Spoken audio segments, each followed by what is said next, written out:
Welcome to Bite Size Buyers, the podcast that brings you the latest in technology news from the unique perspective of global technology procurement experts.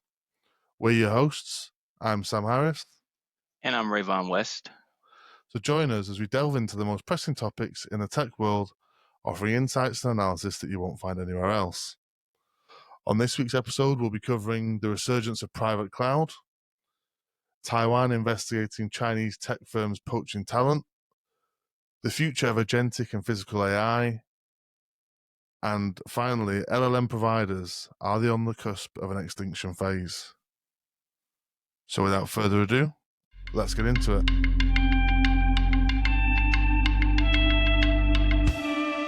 Right. Let's jump right in. So let's start with our first topic on today's session about private cloud. Some studies have come out recently from leading research firms um, reporting new trends that suggest a resurgence of a private cloud. So I think it's safe to say that public cloud has been the front runner for the past decade. Um, the, but the private cloud market has posted nearly a 10% compounded annual growth rate since 2020, which is actually quite impressive in my opinion. And it's expected to continue over the next several years, right? A Barclays 2024 CIO survey highlighted that 83% of enterprises are planning on making a shift away, or at least partially away, from public cloud to private cloud setup over the near term, right? So that's pretty astounding. And I think this whole comeback ordeal around private cloud is really driven by a few key factors, right? We're talking about increasing costs for public cloud, data security, compliance, Gen AI, of course, right? And just the mere flexibility and scalability that now sits within the private cloud market. I can appreciate, right, the use of the word resurgence, right? Simply because private never really went anywhere, No. right?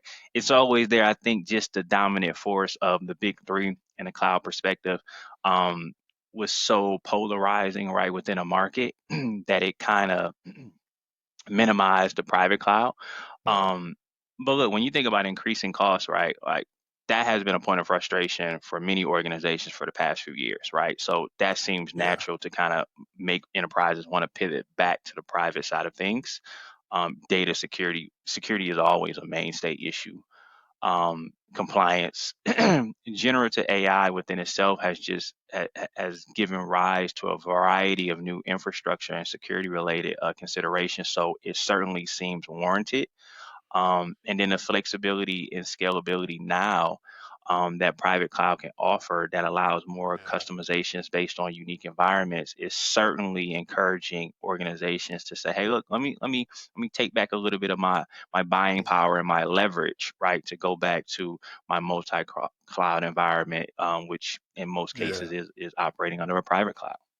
Yeah, I think there's a clear distinction here as well between legacy on-prem and private cloud. I know it quite often gets conflated as a term. Is private cloud really just on-prem? And it's not. We've come a long way from that, right? I think that there's negative connotations associated with on-prem, potentially unfairly so. Um, but you're right. The rise of or the resurgence of private cloud is something we're seeing amongst the most mature clients we work with from a cloud perspective. The hybrid cloud model of having normally two public cloud providers and a private cloud offering as well, to your point before, maximizes leverage, gives great position in the market, means that you can migrate workloads and you can use that as a bargaining chip in those negotiations, which is something that we would always recommend. Obviously, companies look to maximize, but it also gives that control. And Yeah. I think control, and as to your point, cybersecurity risks, etc. But control over data is incredibly important, and there's more and more risks and threat we're seeing on a weekly basis now. Attacks. We saw all this much disputed by Oracle, but Oracle's cloud infrastructure being breached last week. So I completely aligned with this. I think there's a need for private cloud. It is growing. Although I would argue that this is probably only going to be relevant for certain organizations, and probably Yeah. organizations who are higher on that maturity scale when it comes to cloud adoption. So on that point, before we move on to the next topic, do you think public cloud providers should be worried? Uh, Very good question. No, they're going to keep growing at an exponential rate, and I think we're seeing Google with the acquisition of Wiz. You know, we're seeing Google trying to plug some of those security gaps and try and cover off some of the reasons as to why they are seeing some customers go to private cloud. Ultimately, the cost of private cloud is going to be prohibitive to a lot of organizations as well. Yeah. So I don't think they're going to be particularly concerned. They're going to still see growth. Um, However, it's going to be something that the likes of VMware, IBM, and others will be relishing. You know, more data centers, more opportunity to sell tin into those locations.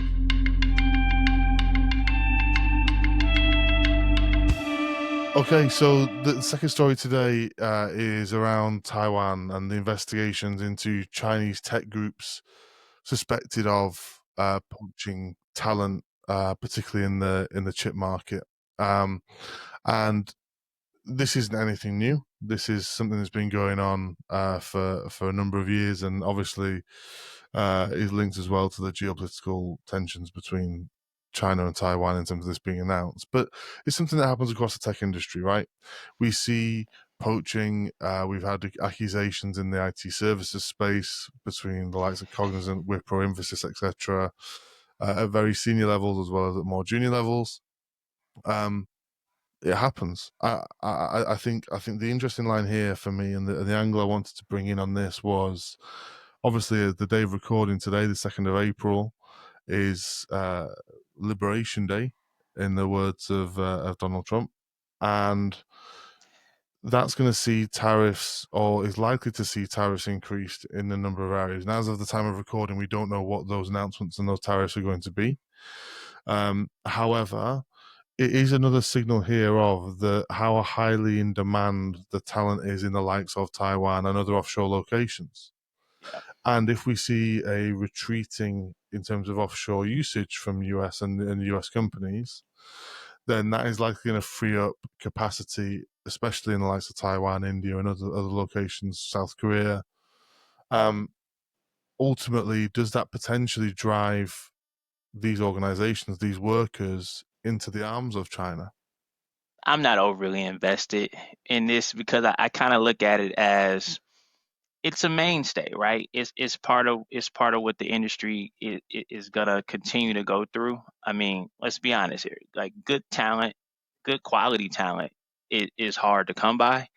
And when you think about and when you zero in and really focus on good quality talent within the technology industry is probably even harder to come by, right? So poaching has been around for many decades and ages before us, and it's going to continue to be around. This to me, when I read into it, it between Taiwan and China, it's really about bragging rights. It's not about talent, right? It's about wanting to be the first, wanting to have the most skilled, right, and wanting to kind of have the speed taken into market and things of that nature, right? That's all it is. Like they're not going to get around the poaching. I do think it was a little bit, a little probably going a little bit far to setting up these various different shell companies and stuff like that. Like that's taking it a little bit too far that I probably would suggest, but there's really no way to get around poaching, you know? No, no, I agree. I think the only nuance in this particular incident or incidents is obviously the chip industry itself and the advanced Yeah, chip industry specifically. You know, you're right. You're never going to stop poaching, and to an extent, why would you bother trying? yeah, It works both ways round, right? There's very rarely an innocent party in terms of poaching in this industry. Um, However, it just in terms of that advanced manufacturing, advanced technology, there is, I guess, slightly more eyes on Taiwan and what happens there. yeah, And given the manufacturing issues that China have had in terms of being able to produce such chips, and therefore potentially falling behind slightly the rest of the world. It is one to keep an eye on, but a little bit of a storm in a teacup, I think, in terms of Taiwan making a lot of noise about something that we all know happens on a weekly and a daily basis within the Daily technology basis. industry. Agreed.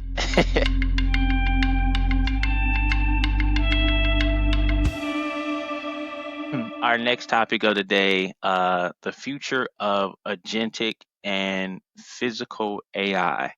Um, and this is one that we talked about this on an earlier episode on the podcast, where this was one of Gartner's top 10 strategic technology trends for 2025, or at least agentic and physical AI. And I thought that this was certainly on my list. It was going to be a critical one. And sure enough, right? And an exciting new partnership, NVIDIA, Alphabet, and Google, they're joining forces to advance the future of agentic and physical AI. um, I like this partnership. I think it's gonna do well. Um, More specifically around that partnership is that their engineering teams will be using AI and simulation to kind of develop robots with grasping skills and reimagining drug discovery as an example of some of their ambitions.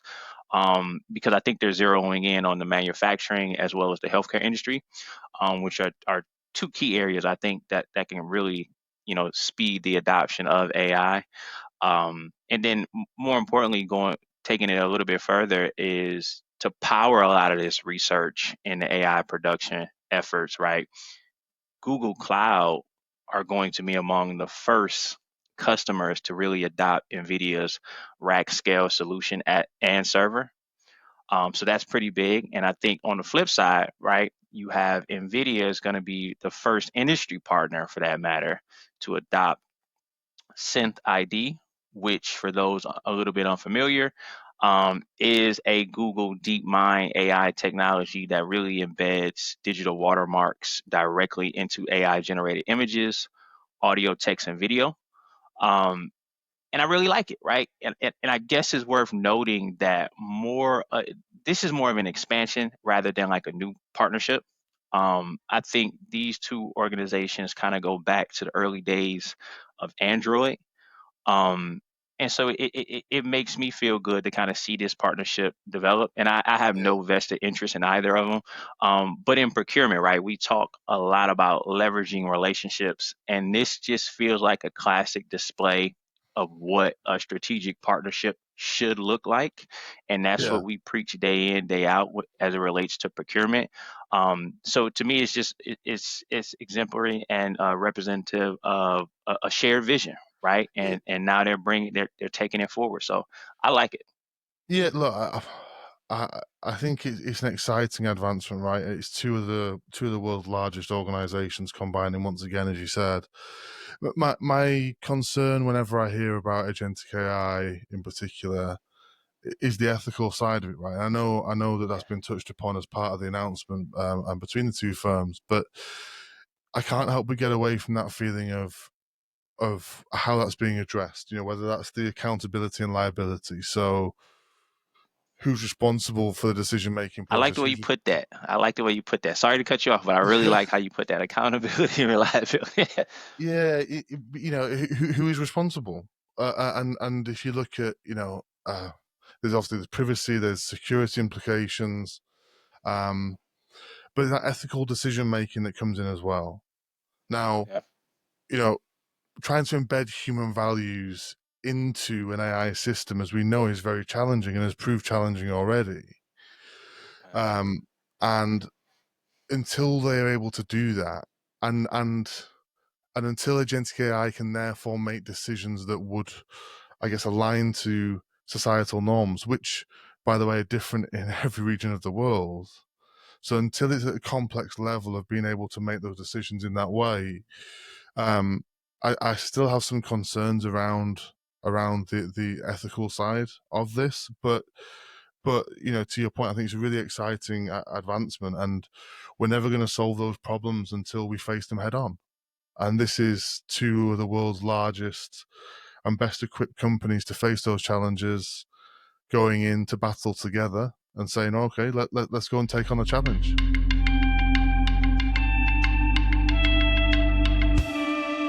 So the final story today is linked to the story before, but looking at LLM providers and a report that was actually published in the Register this week by Lindsay Clark around LLM providers potentially being on the cusp of an extinction phase as capex realities bite.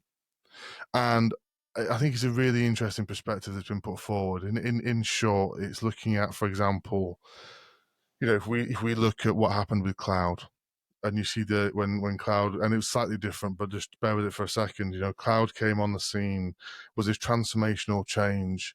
A lot of organizations were trying to get in on the act, and where are we now? Well, we've kind of got three large cloud or public cloud providers, right? In Google, Microsoft, and Amazon. And it's expected the same is going to happen in terms of the LLM market. And the reason being is the cost associated with setting up a business in that space means that you need to drive significant revenue pretty quickly in order to satisfy investors. And quite frankly, at the moment, the business isn't really there. If we look at where AI is being applied, it's normally through large software providers.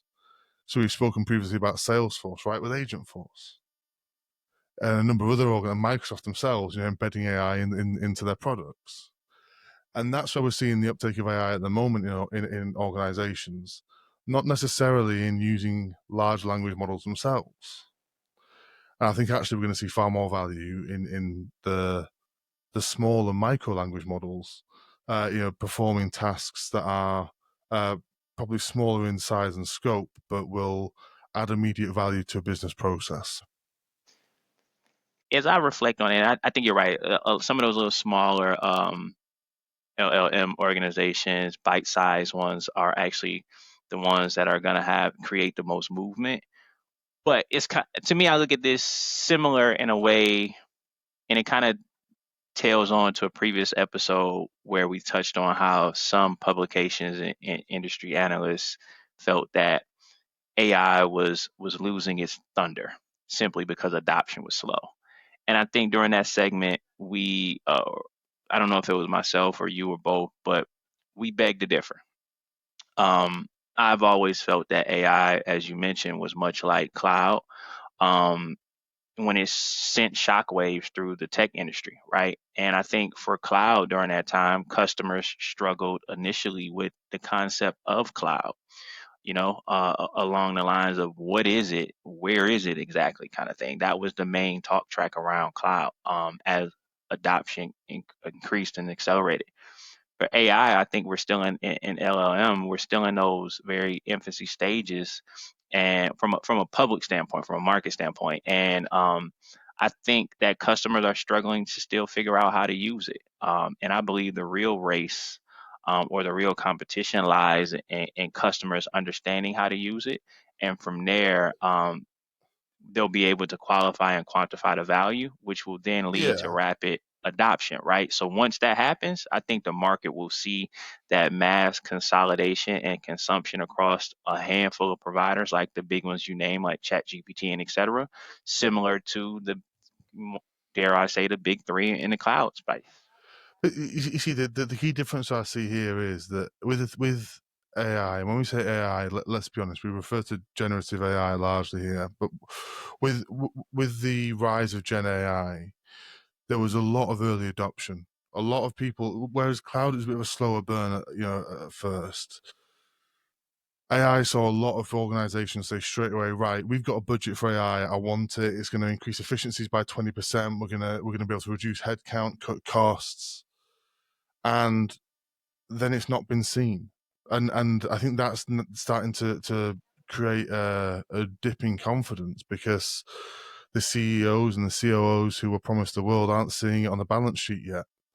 Yeah. And to be honest with you, I'm still unconvinced that Gen AI is the answer for a number of.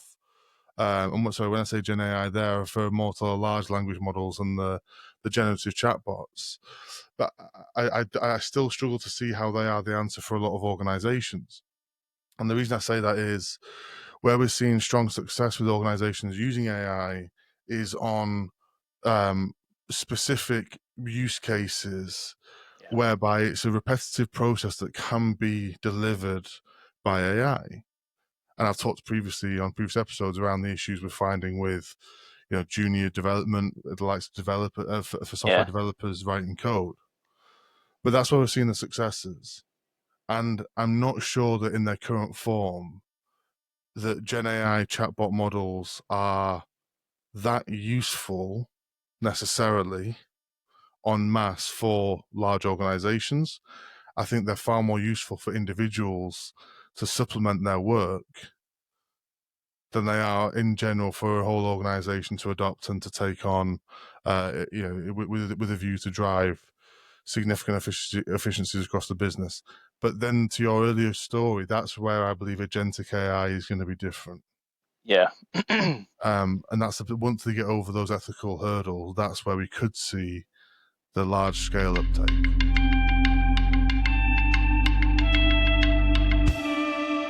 So that concludes this episode of Bite Sized Buyers. If you made it this far, then thank you very much as always for listening. We'll be back as always at the same time next week. If you've got a news story that you'd like to hear us cover, then please do leave a comment down below. And finally, if you've enjoyed this episode or a previous episode, please remember to support us by giving us a thumbs up and subscribing wherever you listen to your podcasts. I've been Sam Harris. And I've been Rayvon West. Until next time.